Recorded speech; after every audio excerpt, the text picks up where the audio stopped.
like to call to order the North Hudson Regular Board of Trustees meeting and have a short invocation. Lord, we ask you for your blessings, your peace, and the resting of your holy hands on ourselves, our village, and our nation. We ask you for guidance for our elected leaders, that we may retain our liberty and freedom now and always. Roll call. Trustee Head. Here. Nelson.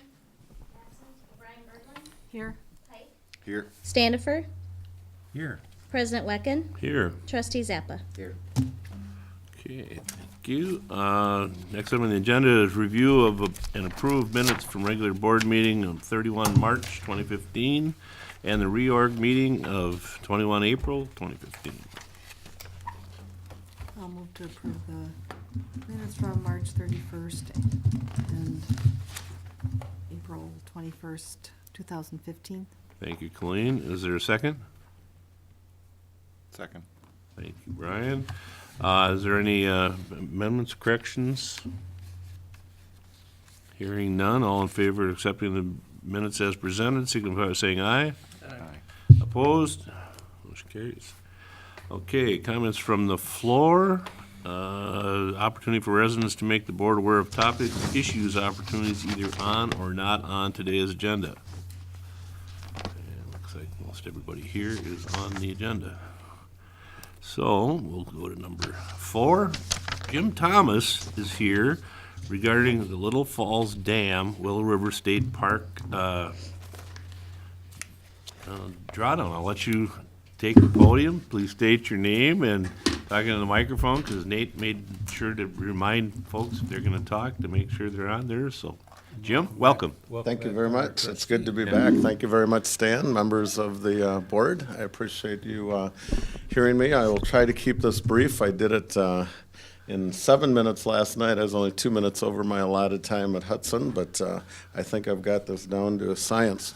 Everybody here, I'm basically reaching out to the community and to anybody who may or may not know about what is planned for June 1st with Little Falls Lake, basically Willow River State Park. But it has been deemed that the dam is currently structurally impaired to the point that it has been made public that it is a potential safety hazard, and it needs to be drawn down and inspected. There's 3 elements basically of what's going on here, and the point I really want to make here is that we have been trying to, and by we, I mean myself. I used to be on the village board. I'm currently vice president of the Lake Malibu Property Owners Association.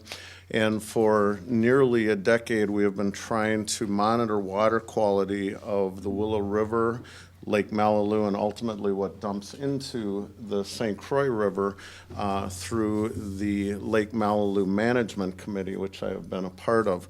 And we've been making good results. The DNR has worked really well, and this has been a wonderful program. With that, what has been happening is there are 3 elements to why they're drawing this down. The first is that the DNR has deemed that there is liability with the current condition of the dam. The problem that comes with this, and I'm going to try to state unbiased, true facts, but there have been 2 engineering reports, one that was completed in 2011, the second one in 2013. These reports actually don't indicate that there are structural flaws in the dam. There are issues with it. There is no doubt. There's 4 gates. Only 2 of them are operational. It does need to have a control panel replaced. It needs to have a backup generator. These are all issues that do need to be done, but they need to draw the Little Falls Lake down to inspect the dam. What our issues are here is, I would love to say there's no contingency plans, but there's not even an initial plan to have a contingency plan for this. What I'm saying by that is there's $3 million that have been allotted by the Senate for this project. Nobody has done any cost estimating on what it would cost to repair the dam, replace the dam, modify the dam, or have they done any silt abatement research to determine what it's going to cost to address removing the silt, addressing the silt before they do this drawdown? So with that being said, it puts us into a situation where the Little Falls Lake will be drawn down for a minimum of 2 years, possibly 3 years. But the problem that we face is that if what is required costs over $3 million, the dam will have to, the lake will just have to remain empty until a decision is made. That is one element of it. There is a second element of it, and this is what they call the Q100 and the Q1000 spillway capacity limits. What has happened is 7 years ago, regulation was imposed on all dams in the state of Wisconsin, and they have to meet a spillway capacity of a 1,000-year storm. So, just to give you a little bit of an overview of what this is in common sense, the spillway capacity that the Little Falls Dam has to meet for the 1,000-year storm is it has to flow 16,700 cubic feet of water per second through the gates before it goes over the spillway. So 16,700 cubic feet a second. Just keep that number in mind. Right now, as I stand here, there is approximately 100 to 120 cubic feet of water per second flowing through the dam. That's what is typical. We did a little bit of a modeling exercise. In our watershed district, having been on the Lake Malibu Management Committee, is approximately, give or take a little bit, 200,000 acres. That's how much land pitches into the Willow River that ends up in Little Falls Lake, Lake Malibu.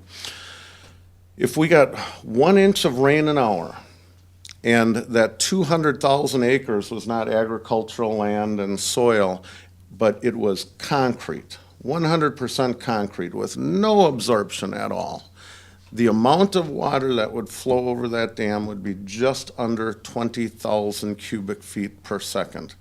And we all know, Kevin, we're in, I'm not an engineer, but we know there's a lot of absorption. These numbers are fundamentally flawed and unrealistic. But that aside, we can't do anything with it because those are the guidelines that the DNR is working under.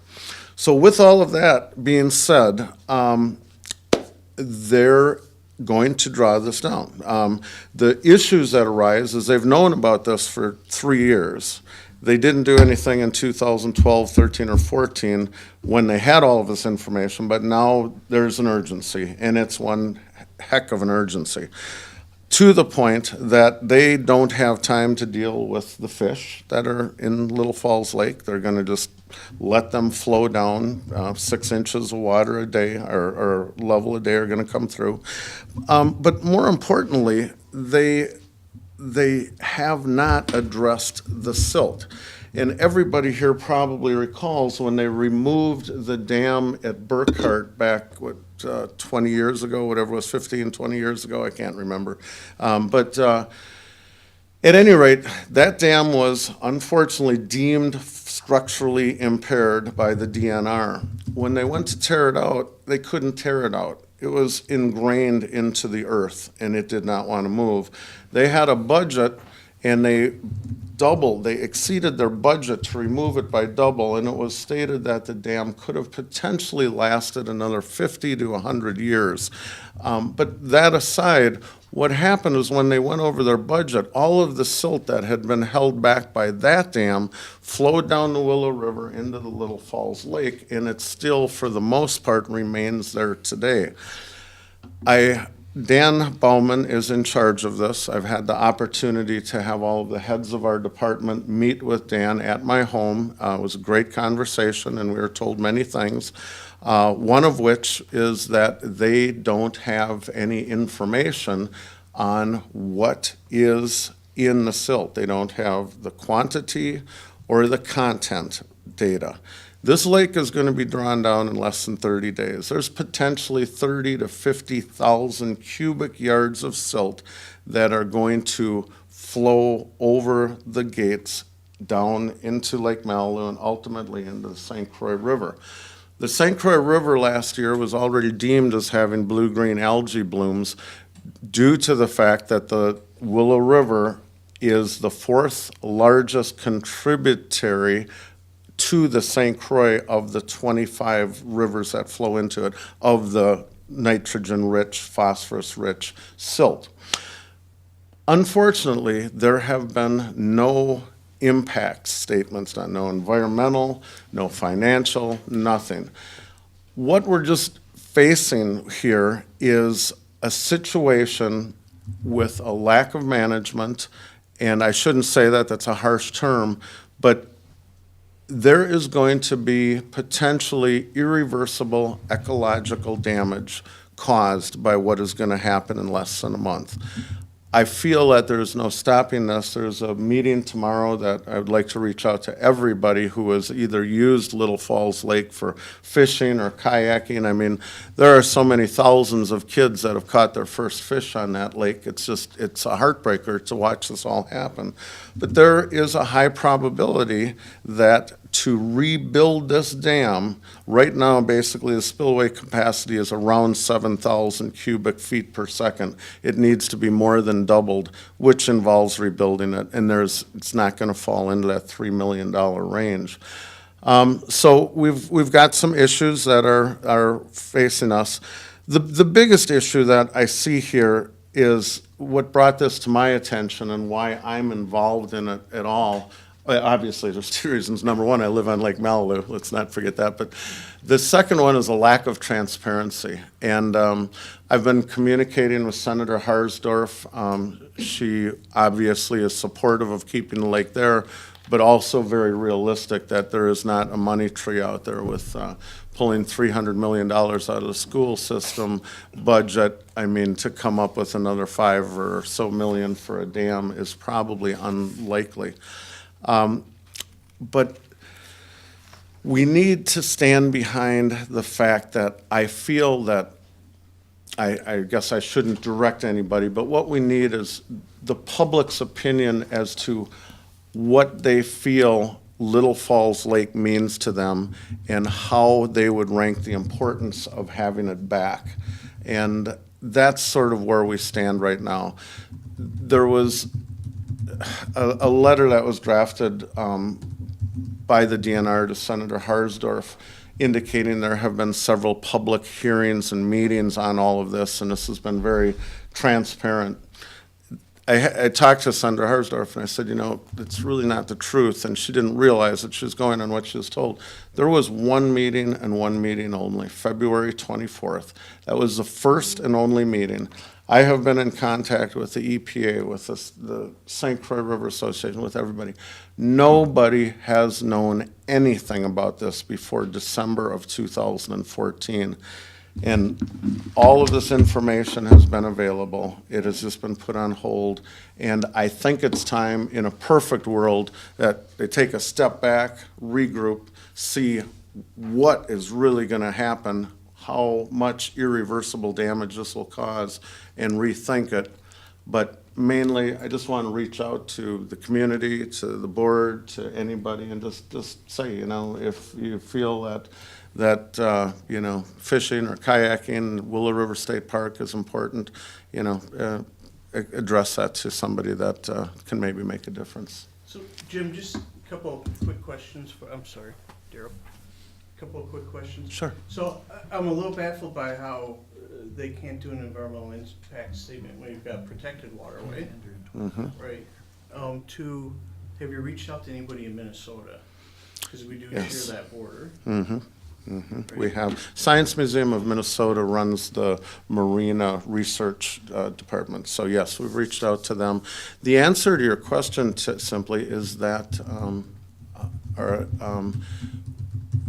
the DNR has to be responsible for the safety of residents. So it doesn't matter what an impact it has. They have to watch out for the safety. Can't really discuss this. Oh, okay, no problem. Further than this. It's Sure. informational to get people to come out to the meeting tomorrow at 6 o'clock. That's it. Hudson Township Yeah, Town Hall. absolutely, Okay. absolutely. Darryl? As I was indicating, we can't enter into a dialogue but a question of clarification on a point he made. Okay, Sure. You referenced silt. Jim, I'm not a hydrologist, but it seems to me if water is taken out of the lake, silt settles to the bottom. Correct. I just need to understand better your concern of the silt and the downflow of that silt. I can't make the connection. Just And tell let me, us I what that can means. clarify that and as a point of clarification. Right. Thank you, Daryl. As the lake right now has to be drawn down approximately 18 to 20 feet to get down to the lower sill plate of the dam for the inspection, and that is the drawdown level. Currently, there is water for about the first 8 to 12 feet, and the remaining 8 to 10 feet is solid silt. So it is going to flow down at 6 inches a day, and that is what the concern is. There are companies that hydraulically will remove silt. There are all kinds of options to do it, but unfortunately, as I stand here, and I just emailed Dan yesterday and asked him for clarification on this, and he said he has no information on it at this point. But that is a huge concern. okay, Absolutely. thank you, Jim. Absolutely. And I will see you tomorrow night. I will be attending the meeting, so. Wonderful. I really appreciate that, It is a Sam. big Thank you. concern. Thank you all.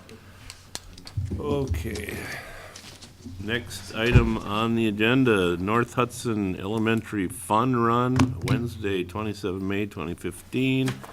Authorization to temporarily close roads around the school, approval requested. We have done this, I don't know, for how many years, Mark? This is our 60th. Sixth year. So, if we could have a motion to, thank you, Mark. Is there a second? Second. Thank you, Colleen. Further discussion? As I said, we've done this for 6 years, and it's always been well-received and safe and everything like that. So if there's no further discussion, all in favor of approving the North Hudson Fun Run to temporarily close roads around the school, signify by saying aye. Aye. Opposed? Thank you. Next, request to use Chief Jansen Memorial Park outside of park hours. Approval requested. This is information in the packet. This is for,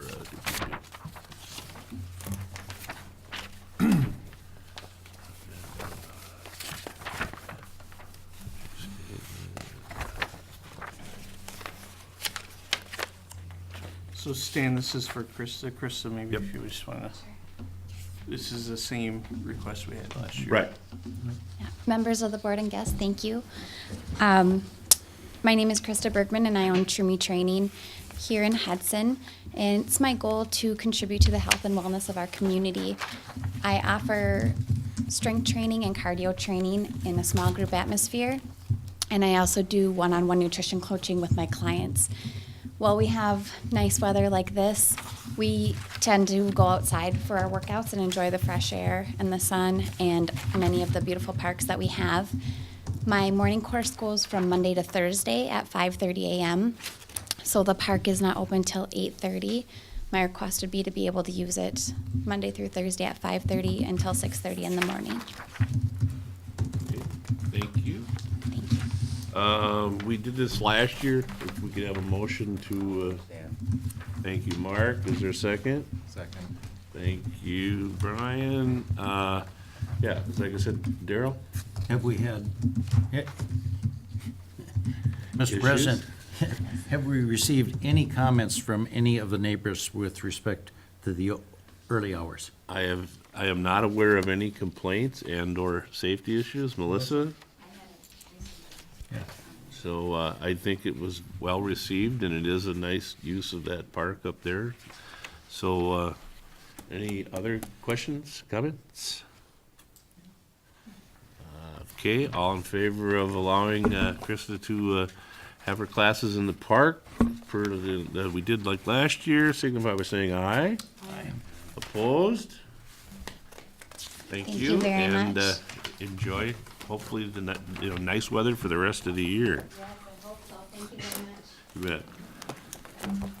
Okay, number 7, amended Class Parent B / Parent Class B liquor license for extended premises Cozy Corner Retirement Party, 16 May 2015. And I move to approve the request for extended premises for Cozy Corner with the following conditions. Number 1, area outside of building to be completely enclosed with fence, and the extended premises accessed only from within the building. 2, use of alcohol shall remain within building or fenced-in area per the establishment's liquor license. 3, use of outside area only with specific permission of the village board for a requested date and times. 4, owner to provide equal amount of adjacent substitute off-street parking lot is fenced during time of event. 5, owner to be responsible for band/music volume. 6, all outside music to end no later than 10 p.m. Thank you, Mark. Is there a second? Second. Thank you, Colleen. Further discussion? I have one question, clarification. So this is between the Cozy and Freedom there, and is that a village street No. where the through traffic is? No? Okay, all right. No, it's just parking area for both. There's just access to the parking Yeah, spot. okay, fine. Yep. Okay, any other questions or comments? Cozy Corner has been we've had pretty good success every time they have several of these, and I believe that we have had no incidents through those I'm aware of. Okay, so if there's no further discussion, all in favor of extending the premises for Cozy Corner for the retirement party, signify by saying aye. Aye. Opposed? Carries. There's retirement party. Okay, next, request to change opening, closing times for Pepperfest. Approval requested. Tim, you want to give us a little background first before we make any motions or stuff? Certainly, I can give you, Welcome. I can read the proposal if you want me to read it, but I can firstly talk about the Pepperfest itself. Thank you, Village Board. I'm Tim Zeiss, this year's Village President, and I also have Ryan Copeland here, this year's Vice President for Pepperfest. Congratulations on your election. to Thank the you, Pepperfest thank team. you. We're excited and off and running already. So, and thank you, people. First of all, the proposal on the table is to extend the Pepperfest Board. I'm sorry, the Pepperfest Board is proposing an approval to change the festival hours from Friday, August 14th, Saturday, August 15th, and Sunday, August 16th of 2015. Pepperfest has been in existence for a number of years, and the village has supported way back. And what we're looking at doing is opening the hours 1 hour earlier on Friday the 14th, and extend the festival hours 1 hour later on the Friday the 14th and Saturday the 15th. Also, the proposal is to close 1 hour earlier on Sunday night, the 16th. There'd be no change to the entertainment. The entertainment would still be scheduled and ended at the normal time of all years past, so the noise on that side of it would definitely stay in line from all the years past. And we're just looking at extending the hours both on Friday and Saturday night. I also listed in the proposal I think I gave to the board other festivals and the hours that they run to stay in line with the other activities going in the area. And again, that's all. Okay, can we have a motion to, or yea or nay, to extend the hours? I'll move to extend the hours of Pepperfest as requested. Thank you, Colleen. Is there a second? Second. Thank you, Mark. Discussion. So I have just one question. Certainly. It's, I don't know the residents around there. Mhm. Have you reached out to any of them just to say, hey? Every we're year, open an hour longer, is there any? we have not done that. It's a very good question, but every year we do definitely approach them and do we compensate them for the area that we use of their, their direct neighbors that we use for the festival. Obviously, across the street, you have the apartment buildings and that stuff. We have not approached any of them, but again, the intentions are to end any music entertainment so that noise will definitely be normal within line. It's just really taking, obviously, more opportunity of that lecture hour at the end of the night to keep people at the festival. And the other activities, it's just basically the beer garden, that'll be open, I mean. I don't list the beer gardens, but that is the intention, because we're gonna come back, of course, and submit for our beer gardens license, Right. but that is the intentions, yes, exactly. And food will run, Food will run as long as we can keep it running, obviously, based on the amount of food we can keep throughout the festival, but yes, that would still be in place. yeah, Okay, I think he was asking Bernd precisely, are you gonna have an end time to the food on Saturday? That hasn't been discussed yet, Mark, but Well, I mean, typically you have hours, yeah. and that's okay, but I think that was the nature of Stan's question, is. Our intention is to extend keep- the hours. Right. of Our intention is to everything. keep food also available at that time. Okay. As you can see, the festival is just based on the festival hours itself. Doesn't specify the food or beer, but we have been discussing it to keep that food also open Yeah, at that period of time. Yep. I'm not overly concerned about that part. I guess I'm concerned about the impact, I'm interested in the chief's opinion about the extended hours and the consequences of it, if any, anticipated or otherwise. Just because of the microphone. Yep. I provided a memo to the board based on what I had seen, and the one that at least Ryan, the vice president, has, I've not seen the information on that, so I wrote this prior to that being submitted, but at this point, I don't know what stance to take on it, to tell you the truth, and that's in my memo. I basically said I'm taking no position in opposition or in favor of it, because in the 15 years that I've been in this, or with the North Hudson Police Department, it's always closed at midnight. So I don't know what that extra hour each night could bring.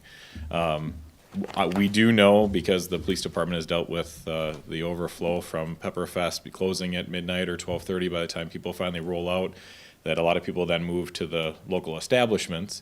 And so, there may be some that stay here longer and then decide not to continue out to those locations, because the police department obviously continues to provide the police protection after the festival's over. So, I don't know what an extra hour of consuming intoxicants is going to do one way or the other. And so that's why I don't have a stance on it. I guess I would be in favor of trying it and see how it works, and coming back to you next year and giving you kind of a report of if we saw major changes, or if there was something that we saw that was horrible, that we would want to try to rein it back. But at this point, it's really, and I think for Pepperfest too, it's really an open-ended. They don't know exactly what the impact will be. I'm assuming it'll be financially beneficial for them, because people will stay until they get kicked out. Because that's one thing I do know, is that we usually have to push people out the doors, but or the gates. But it's always a cordial crowd at that point. I'd like to add that too, because Mark and I discussed this. We do not have in our agreement with the village board an actual time stamp to the agreement. It just says the date or that we could use the festival grounds. So I also like to, with the thought of that we try this the 1 year, and then we actually solidify the actual times in that agreement, whether we go back to midnight or we stay, at the 1 o'clock. But we actually get to an agreement then with the village board, with the village, I should say. Because right now, it just is, there's no time to it. So, what are we approving or not approving, or what? Extended hours. extended hours. The proposal is extended hours. Yeah. Okay, but you haven't made the proposal for it yet? I'm here for the approval for that. Yeah, I'm not sure if Melissa got the, Proposals there for the extended hours, they just haven't set the rest of their hours as far as the other Yes. stuff goes. Daryl, I think you had, I'm somewhat where Mark is at. I guess ambivalent on your request. I'm not opposed to it, but I'm not sure I'm in favor of it. That's why I'm ambivalent. I need to understand the primary motivation of the request. And I'm assuming it's revenue-driven. If you're open another hour, there's increased revenue to Pepperfest. Is that the primary that is, motivation? yep. And at 6 o'clock in the evening, that the line is out to the street looking to buy tickets to get into the festival. So we're hoping we can open up an hour earlier to satisfy some of that. Obviously, the hour later is to take care of some of the activity that Mark stated about going to the establishments and staying here. Tim, would, our job isn't here to negotiate, but No, no. The chief expressed the notion of see how it goes, and you're on board with that, I believe, right? It's kind of see how it goes. Yes, I mean, Would that's, the I could come here every Pepperfest year. board be open to going to 12:30 one year and then working up to 1 o'clock? As a notion, I think it might make it more palatable for the board, given the possible consequences. It might seem more responsible than taking that extra hour. Good point. I mean, I'm here, again, it's a proposal for your approval. That's a great suggestion. If we can, get the extra 30 minutes. If you open a little earlier, because Yes, I understand, Mark. none of us, I think, can predict, hopefully it's all good consequences. Right, But right. if for some reason there is something that doesn't go quite as well, we're gonna look a little Yep. perhaps foolish in the matter, so. I agree. Brian? Have the local establishments has this been discussed with them, as it will probably affect their business? I know what happens at one of them, right across the street after you close. It has not, no, Brian, I have not. Again, we have not. No, and Daryl, again? I understand the point made by trustee Zappa, but I would indicate I don't see any particular difference between 30 minutes or an hour. If we're going to extend the hours, I think an hour is reasonable. I don't see why we would try and cut the baby in half. And I guess based on what I've heard so far and your indication that it's revenue driven, and I understand that, I guess I would be prepared to support the extension of an hour, and let's see how it goes. I appreciate that. And one other comment to that, the music goes right up to midnight, and that's the key, is we're stopping it then. So that hour, I think you do anticipate some people leaving because the music has ended. So the 12:30 that they hang around is because they're finishing up, but the music's done. So we're not changing the music at all. That's gonna be in the normal. Well, and the extra, the revenue part of it, I mean, it is, nonprofit, and they donate money to so many different organizations. I know the police department has received grants, the seniors citizens receive grants. I mean, the scouts, schools, I mean, there's a lot of, so the extra revenue, I can see that, because I know people have seen the amount drop over the years, depending on what kind of, weather is a big factor, and and I know when I was involved in Pepper Festival, 5 o'clock on Friday, there's people in here wanting to have whatever, and I know, because I was, with the beer truck, it was always, well, can't we get a beer because we don't have any tickets yet? I'll bring tickets back. So, I mean, I think, as revenue driven and to help out the local organizations, I would be in favor of So, Mr. President, I think there was a motion to extend the liquor license, or the hours. Hours. for It's selling the hours. alcohol Correct. For an hour. Was there a second? There was a second. And so, Obviously, we're discussing. so is there any other questions or further discussion? So, hearing none, all in favor of the extended hours, signify by saying aye. Aye. Opposed?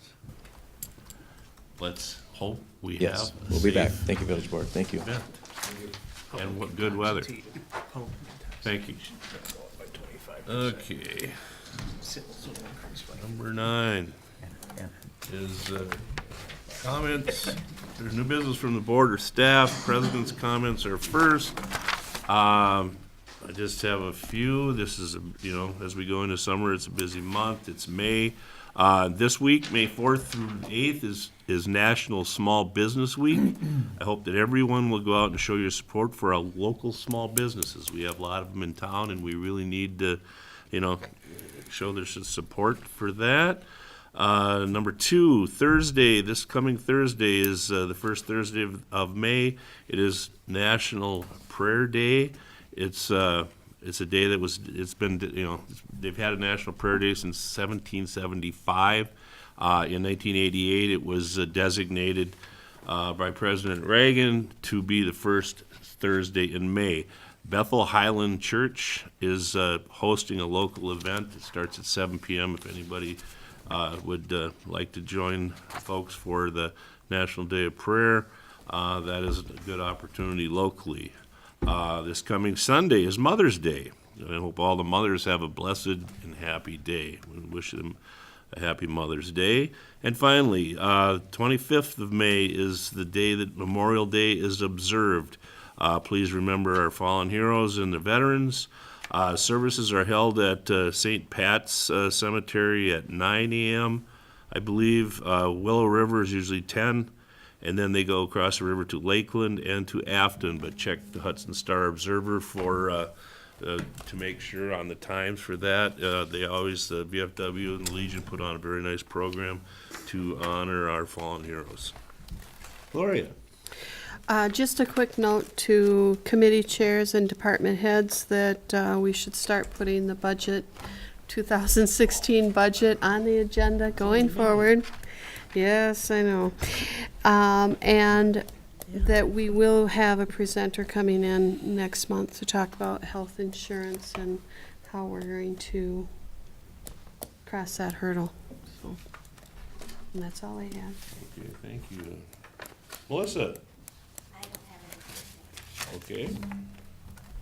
Thank you. Next on the agenda is Plan Commission recommendations, chair update, and I see Michael is here. Thank you for coming. The chair update is basically item B. That's all we did at the last month's meeting. So, however you'd like to proceed on that. Well, if you would, I guess. If you want me to give you a synopsis, I know you all have it in your packet. Yep. Just for the folks at Yes. home or whatever would be nice. Okay. Recommendation. There's a business at 303 Fifth Street North. It's a thrift shop, and there's a gentleman is applying to reside in that building. Our ordinances allow a residence in a C1 commercial district, and then they have to meet certain conditions, but it also requires a conditional use permit. And so the gentleman has been before our plan commission for the last 3 months, in the last 3 meetings now. And the first 2 times, we tabled the motion to approve it, or to recommend approval to you, because the building inspector, fire inspector, all the conditions haven't been met. And so in our meeting last month, again, all the conditions have not been met, and so for now, we voted to not approve it.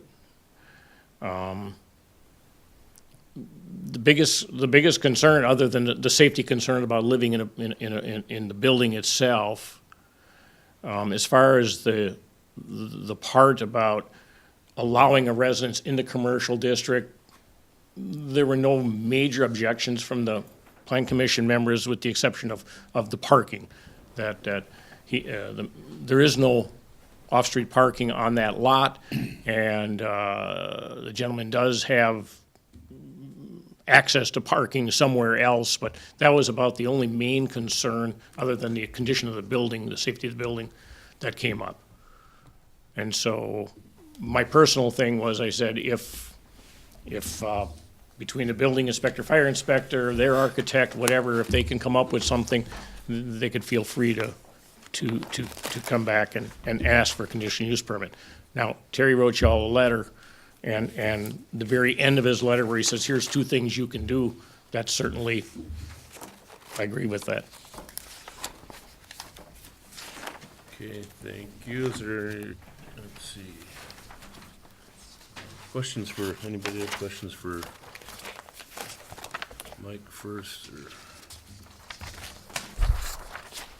Mr. President, do we have an action item that we're discussing at this point? Can I talk about the process a little bit? Yeah. Yes, Terry. Okay, so where we're at in this process is, and they're here tonight, the applicants, where we're at in this process is they have applied, well, a while back, they applied to get a secondhand store permit, and you guys approved that, and that's a 1-year permit, so they have that permit to operate their thrift store in that building. Then it was learned that apparently they were living in the building, and that would require a conditional use permit. So they applied for the conditional use permit to live in the building. The Planning Commission is a recommending body to the board. The Planning Commission has reviewed this 3 times, tabling it 2 times, exactly what Mike said. So, and on the 3rd time, they recommend to the board to deny. And once that happens, that triggers the next step, which is to bring it to the board. And the board then has 60 days to either approve or deny that request for the conditional use permit. So that's where we are procedurally. The action item before us is to either approve or deny the applicants the ability to have a residence in that building along with their store, a sort of a work-live kind of mom and pop shop kind of deal. So that's the action item specifically. The building, so the village of North Hudson, like all villages, are under 2 sort of separate, very separate really, codes that interact with each other. One is a building code. The building code is, are the walls structurally sound? Does it have a toilet? Does the water run? Are the ceilings high enough? Things like that, things about the building. And when Brian and the fire inspector, Brian Wirt, our building inspector, I know there's a couple new board members, inspected that, Brian said, no, at this point, that building's not ready. And so the Planning Commission, working off of that, tabled it and said, well, go see what you can do about that. And if you can get the building ready, then we'll think about whether you can have a residence there. That's the building code side of it. Is the building structurally sound? The second piece of code, which is really separate, although they interrelate a lot, is the zoning code. The zoning code is a matter of, we have zones in the village, like all villages and cities in Wisconsin do, almost all. We have a commercial zone, we have an industrial zone, we have a residential zone. We don't let a factory go into the residential zone, and we don't let a single-family home go into the shop yards, the industrial zone. That's how those zones work. Now, in our commercial zone, we have a little bit of an interplay there where you're not gonna let a factory go in on that corner, but you would let a mom-and-pop thrift shop. Would you let them live there or not? That's the zoning question. Is that, not is the building suitable, but is that location suitable for a residence? So that's really the question before you tonight. And as I thought about this after the last Planning Commission meeting, it seemed like tying the zoning code to the building code was sort of perhaps the wrong way to do it. That the way to, and again, you have 60 days where you have to take some action now that you've gotten the report from them. So we can either do this tonight or next month. You could send it back for clarification if you wanted to. I guess you have a third option, but it seemed to me, though, that the answer to the question, would that ever be a suitable location? Let's just, for the sake of argument, pretend the building's perfect. Is that location suitable? If the location is not suitable, if you would turn them down on that, then don't make them do any more work on the building. That's kind of my thought on that. So the 2 options are either approve it or deny it, not based on the Planning Commission's recommendation, I'm sorry, Mike, but based on whether the building, whether the location is suitable, not on whether the building is suitable. Let that take care of itself. And my comment on that last point was, and I'm not speaking for every member of the Plan Commission, but just from everything we discussed, the only objections I heard from members about denying living in the building had to do with the parking. Because there's no, and so if members were satisfied that the applicant had suitable parking, because that was one of the issues that came up with in the public hearing a couple months ago, is when you park on the street, then people can't park there for other reasons and for the store next door and all that. That was the only objection I heard of the zoning part of what he said. Mainly, the denial was because our experts, our building inspector, our fire inspector, didn't approve that. Right. And that issue is still not resolved either. There's still some back and forth between their architect and Brian, so that hasn't been sorted through yet. But I guess my suggestion to the board, you are the elected officials, but my suggestion to the board is Either you deny it because that location is just not suitable for a residence, it's too much, road's too narrow, the parking, whatever you want, whatever reasons you come up with, or you approve it, but put on it the condition that the building has to be brought up to code first. Those would be the two options I would see before the board tonight. Mike, it was, Mr. President, Mark had a question. Well, I- But Daryl has, we need to have a from a motion. standpoint of Robert's rules, I really think we need an action item on the table to approve it or deny it, either way, but we need an action item to discuss and then make a decision. Would you like to make a motion? You can make one, or I can. You make one. So I would move to deny the conditional use permit based on the advice given by council that it's not suitable for residential dwelling. Well, No. I didn't give the advice that it's Or- not suitable. The- Okay. the fire that- inspector, That it went through plan commission, right? It's been put down twice. You don't even need the editorializing. You made a motion to deny. Motions to deny. I'll second that. Okay. And then I would like to discuss it. Yeah. Now we have an item Now we on the have an item table on the in front table. of the board. Okay. It seems Do to you me. call the members or do I? Mark had his hand up for a No, while. I'll- Okay, you'll I'll- take care, okay. Daryl is, right now Daryl has Okay, the floor and it seems to me that there has been a very good faith effort, but an effort to try and put a square peg in a round hole. It seems to me that there has been great consideration given to the applicants to see if this works. I'm concerned about the zoning. I mean, that is a big issue to me. It does not seem that it is a fit. It's a square peg in a round hole. And then I read the report from Brian Wirt, and he said there are some conditions, but he ends up by saying, I do not recommend approval. So based on the building itself and the zoning, that's why I cannot bring myself to approve this at this point. I recognize it may come back if we deny it. Would that be the case, Terry? It could. They It could apply come again. back. Yes. But I remain concerned about the zoning, and so based on what I see tonight, I can't approve it. Okay, Mark, you had a question? Mike, regarding the residential aspect of residing in a commercial district, where was the language I read there?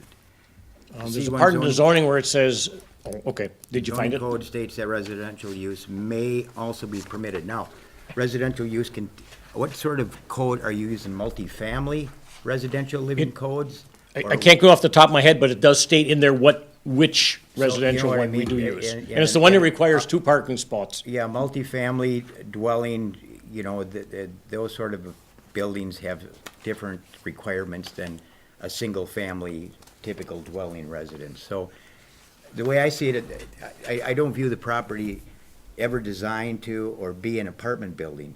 If it was broke up into 3 places, would the village approve it as a triplex down there?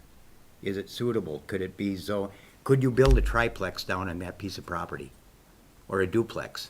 If you tore that If you building tore it down. down, yes, with a conditional use permit. Are you sure? Yes. Is there enough space, square Oh, footage? I don't know if there's enough space. Yep. Yeah. I mean, from the So, zoning the- We standpoint. just went over But this. Well, no, what I'm trying to do is just go through, I think what Terry was thrust in the beginning going forward, is this building suitable for other people to apply to be for residential use? And the landlord should know that going forward, that, you know, shops are okay down there, but people living in it require put different usage strains on the piece, on a property, correct? Is that, you know? With the small lot and everything, Use again, of the biggest, property is different, what I'm getting at, Mike. Yeah, no. Commercial versus residential, somebody living there. well, this is the C1, which is the Central I Commercial know, but District, what I'm which is getting at, what right we're trying to adjacent to the identify is residential, yes. Going forward, is that property suitable, or would the next people applying be able to apply to live in there? Somewhere, I'm just suggesting that the planning commission or the village just say, listen, this particular spot is for commercial use only, and stick with it. And if Or they- not. and if someone did, would you suggest that they would come into the same parking problem? because Yes, there's you've no got parking. several issues. It wasn't Yeah. designed to be a residence That's- down there. When it's Right. used as a dwelling, it has different use characteristics. Yes. If I lived in the Muds and Suds building, it would look different. I'd be parked around there all the time. Commercial districts have different use patterns. That's why there's different zoning. And that's where at the areas. beginning of your question where it said, if you did it, what, it says in the zoning which residential rules apply, you know, with setbacks Yes. and all that stuff. So Yeah. it's pretty clear. That's that's where I was struggling to try to give some definition to this, is it the proper place to have a residential living style down there? And I don't think it was ever designed for it. Started off as a furniture store, and it's been a series of other businesses through the years. It's an unusual little spot that defies a lot of our zoning requirements as it stands right now. And I think sooner or later, there should be a stance the village takes on, no, it should just remain a commercial spot. And that pretty much excludes residential living. That's how I see it. Wayne, Brian, any comments? Do we have any other buildings like this where somebody's living in a commercial building? That anybody knows of? None have come up for a conditional use permit since I've been on the plan commission. I mean, I have seen in other communities where a bar has an apartment upstairs. Hudson does, And I- that's a commercial, building. Yeah, But I don't It's know. not unknown, Okay. yeah, but I don't know that the village of North Hudson has any like that. Do all the residents in the village of North Hudson have 2 parking spots that are off-road? I doubt You it. have your own driveway. Yeah, So I'm You just have a- wondering what these people might come back to us with if we're holding them on the parking thing and it's already being done. Would they come back and say, Well, there's a difference between single-family dwelling, Brian, codes and then multiple family codes. right? You have a driveway, you have off-street parking. We have a 24-hour parking ordinance as it stands. So that's, and if you're putting up a duplex, threeplex, fourplex, you've got to provide X amount of off-street parking. Okay. And the only parking down there is on-street parking, and we Right. currently have a 24-hour parking ordinance, which makes it like you gotta move your car every 24 hours. And I don't think anybody's trying to be onerous here, it's just going forward, I think somewhere, a line in sand has to be drawn, and for future reference, that property, in my opinion, should not be allowed to be used for residential use. Currently or going forward.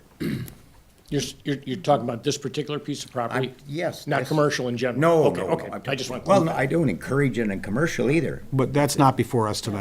Right. Yeah, no, I'm just talking about Just this want your piece of opinion. property. That's it. Okay. Anything else? We have the motion is to deny residential, or I mean, residing in the property at 303 Fifth. We'll take a roll call vote on this. Ted? Yes. Yes. Yes. Yes. Yes. Yes. Sorry.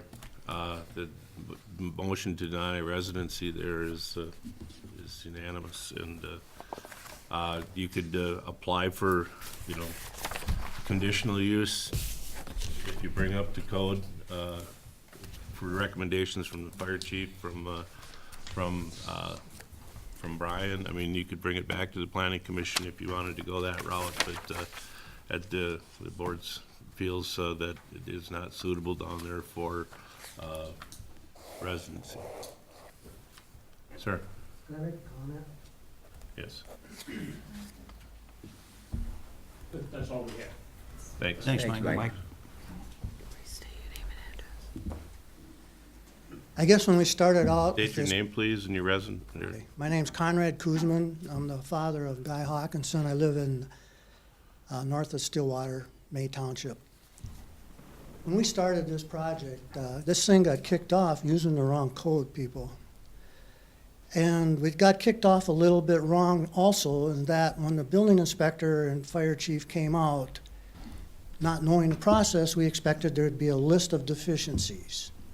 And we came back to the planning commission stating that. We never got We don't know what to do to bring this up to code. And so then the planning commission thought they should have a list of deficiencies as well, and they didn't have it either. Thereby, they went back to Brian, is it Brian Word? Yes. The right name? And he says, I don't do that. You have to hire an architect. He comes up with the list of deficiencies or what needs to be done. And so now we had some idea what we had to do, so we went ahead and hired an architect for $1,000. The architect come up with the new code, mom and pop, in a commercial, commercial district. And it's being done all over, and that code was designed to help small businesses get established. And so with that, he made a list, the architect made a list of deficiencies. Originally, under the code you were using, we needed to put in a firewall. That was a deal breaker. We can't afford to put in a firewall. But under the mom and pop, the firewall is not required. Now it became reasonable. Now there's an issue with ventilation. There has to be a ventilation system installed. So we went out and got estimates to put in a ventilation, heating and air conditioning. And we brought that forward to the landowner, or the owner, and he seemed to feel that that would be reasonable. The circulation system is required. That has to go in first, but that's only around $2,000. We can do that. We may have to put in some windows. That's not out of line either. That's really, and then the lighting has to be increased because you have to meet a certain candle power at 36 inches.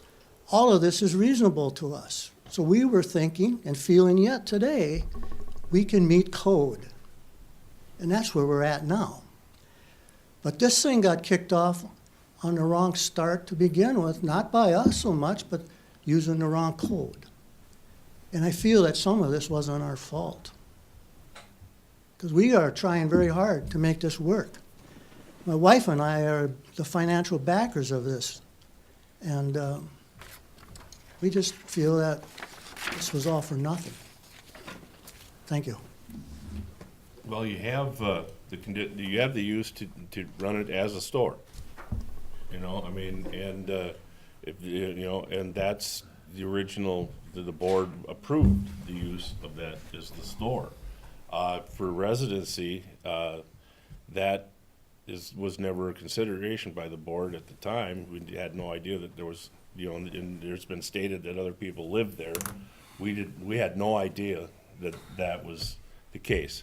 So, you know, I mean, it's, you know, there is the opportunity to come back with, if you wanted to go with your plans for the architect that you've, you know, obviously spent money on, and I'm sorry, but you have to, you know, it'd have to meet those specifications in order to come back to Plan Commission, and then you'd have to ask for another conditional use permit.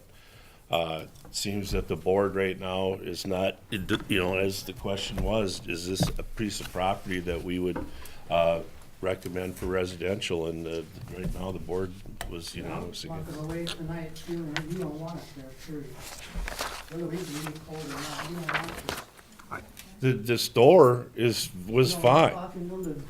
The living quarters, I personally, no. I mean, I don't believe that property is set up to have residential. I mean, it's just, you know, it's the old part of town. There's tight streets. We have issues with parking down there, coming and going with the businesses that are there.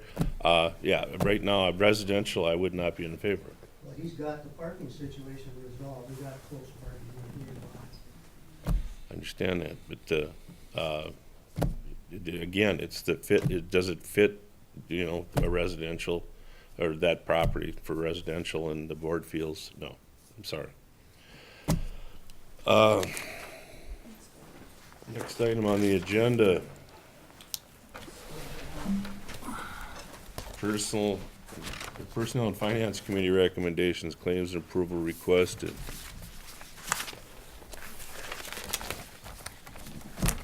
Dan, may I move to approve the May 2015 non-reoccurring claims of $50,012.54?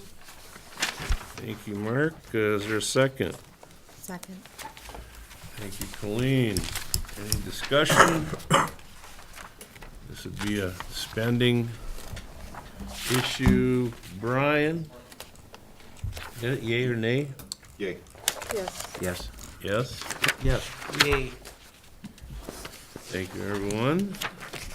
On the claims. Next item is the electronic usage policy. Stan, may I move to approve the electronic media device use policy as presented to us tonight with the amendment that it also includes village staff members in addition to trustees. Thank you. Is there a second? Second. Thank you, Colleen. Discussion. Everybody's had the packet, they've had a chance to read it. I had one comment on it. Okay, Karen? Let's see, my marks. On, what is it, item G, so that's page 2, number 1, security. Village board members and staff will be expected to take reasonable precautions to protect any iPad assigned to them from damage, destruction, or theft, period. If damage, destruction, or theft occur, the village board member will be responsible for repairs, replacement or repairs. Do you want to vote that on yourselves? If it gets stolen from your car or some accident happens? I missed that. I say we scratch it. No, Who's gonna be responsible for it then? The village. The village. Isn't there any kind of insurance that would cover it? There's probably some insurance on our stuff, listen, but And the deductible I'm would be comfortable more than with what that we language. pay. if you are negligent and you wreck it because you leave it out on your patio and it rains on it, that's one thing, but, you know, if it breaks or something, I don't know. It just seems a little harsh to me. But other than that, that was my only comment. I think this is the same. Here's my take on it. I'm willing to go with this, and if somebody has Let's a, let Gloria finish, Yep. please. I think this is the same verbiage from Baldwin also. Yeah. And we will be adding staff in there too, throughout. So I don't think that we're just putting it on the board, but anyway. Well, I wouldn't want to put that on staff either. I mean, if my company gave our, paralegal an iPad for use and it somehow got stolen, I guess we would not expect that paralegal to pay for that iPad unless they were negligent. And stolen, you'd be And- insurance, or, I mean, you'd be covered by your Yeah. homeowners or, and/or. That's what I'm used to as well, from companies I've worked for. If it got taken out of the car, they did tell us eventually we needed to start putting them in the trunk, instead of leaving them on the seat. But the company would have to usually cover the cost. I think this board would be reasonable about something like that if it happened, so, I mean, you could always waive this if you wanted to. that's what I was wanted just to. gonna say, I would guess if somebody had a hardship deal and we talked about it, it would, if your At the village. iPad or whatever you got broke a month later, Stan, and you said, I need to get it repaired, I think there's probably a pretty good chance we'd say, just go get it repaired. No, I mean, yeah, it's, Point of clarification, Mr. President, did I just hear our learned counsel indicate this board unreasonable in the same context? Mark, I think I'd have to attend a year's worth of board meetings to pay it back. Well, just start rescheduling yourself a little more down here. Well, we do want everybody to use them. If one gets stolen and a person can't replace it right away, I mean, that will cause complications as well.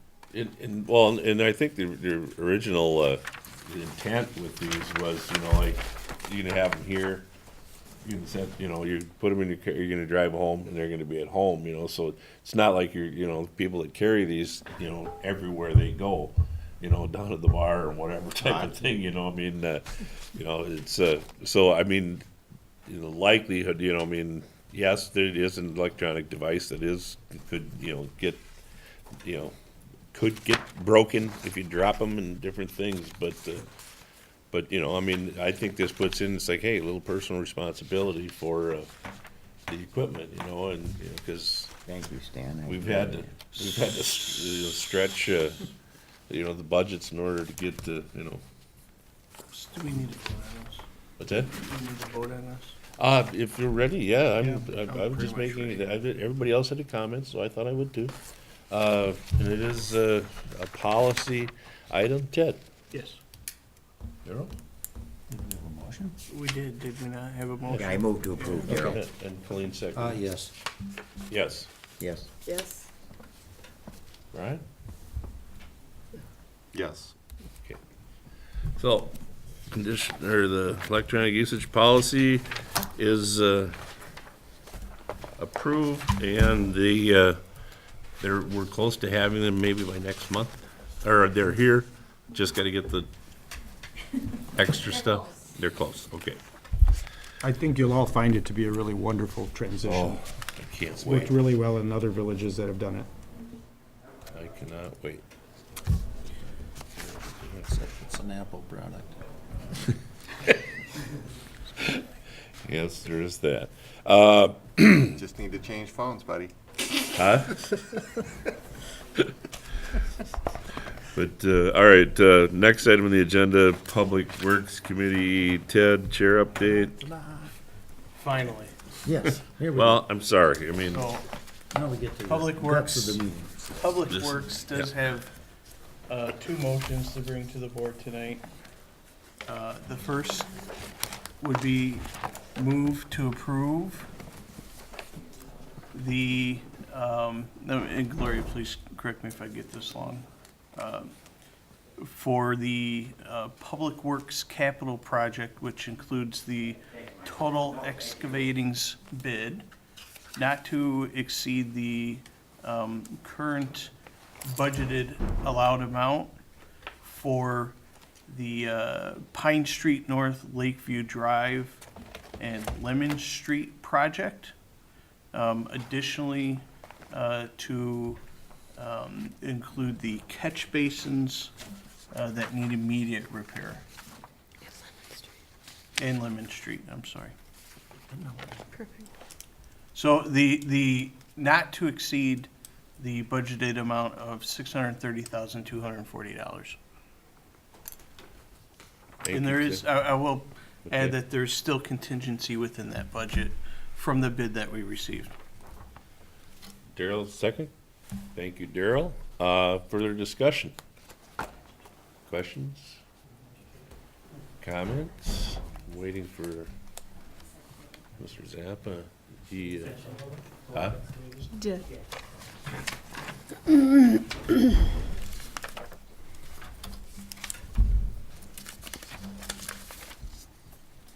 This is budget and spending, so, Ted?